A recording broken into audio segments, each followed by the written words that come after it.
Hi friends, പവിത്ര സീരിയലിൻ്റെ നാളത്തെ promo വന്നിട്ടുണ്ട് കേട്ടോ. അതിൽ വേദയും വിക്രവും കൂടെ ഒരു സ്ഥലത്ത് വെച്ച് കാണാണ്. വേദ അച്ഛൻ പറഞ്ഞതെല്ലാം കേട്ടിട്ട് വിക്രമിനെ കാണണമെന്ന് പറഞ്ഞ് അവർ പുറത്ത് വെച്ച് മീറ്റ് ചെയ്യാണ്.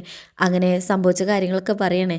അതിനിടയിൽ വിക്രം പറയും, എടോ എന്തു സ്വന്തമാണെന്ന് ഒരാൾക്ക് തോന്നുമ്പോൾ അതിനോടൊപ്പം അതിന്റെ അവകാശവും ഉത്തരവാദിത്വവും തനിക്കാണെന്നൊരു തോന്നൽ കൂടെ ഉണ്ടാകും. അങ്ങനെ വലിയ വലിയ വചനങ്ങളോട് കൂടി ഓരോന്ന് പറയുമ്പോൾ വേദ പറയും, വിക്രം സ്വാമി ഇവിടെ ഒന്നും നിൽക്കേണ്ട ആളല്ലായിരുന്നു കേട്ടോ. എന്താ അറിവേ, എന്താ അത് പറഞ്ഞ് ബോധ്യപ്പെടുത്താനുള്ള ശേഷി. അങ്ങനെ ഓരോന്നോരോന്ന് അവരിങ്ങനെ സംസാരിക്കാട്ടോ. അതിനുശേഷം പിന്നീട് കാണിക്കുന്നത് എന്തോ പറഞ്ഞിട്ട് വിക്രം അവിടെ നിന്ന് എഴുന്നേറ്റ് പോവാണോ ഇനി പിണങ്ങി പോവാണോ എന്താ അറിയില്ല കേട്ടോ. അപ്പോൾ വേദ വിക്രമിന്റെ കയ്യിൽ കയറി പിടിക്കും.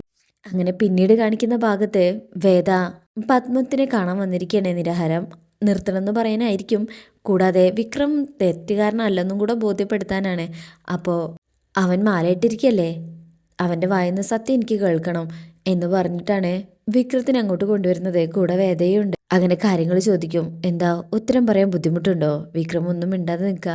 എന്നാൽ വിക്രം കഴുത്തിലുള്ള മാല അങ്ങ് പുറത്തേക്ക് എടുക്കണേ. എന്നിട്ട് അത് തൊട്ടിട്ടാണ് സത്യം ചെയ്ത് പറയണത്. ഒട്ടും പ്രതീക്ഷിക്കാത്ത ഈ ഒരു സംഭവം വേദയെയും ഞെട്ടിക്കുന്നുണ്ട് കേട്ടോ. അപ്പോൾ ഇങ്ങനെയൊക്കെയാണ് ഈ ഭാഗത്തുള്ളത്. അപ്പോൾ റിവ്യൂ ഇഷ്ടപ്പെട്ടിട്ടുണ്ടെങ്കിൽ ചാനൽ എല്ലാവരും ഒന്ന് ലൈക്ക് ചെയ്യുക, സബ്സ്ക്രൈബ് ചെയ്യുക, സപ്പോർട്ട് ചെയ്യുക. താങ്ക്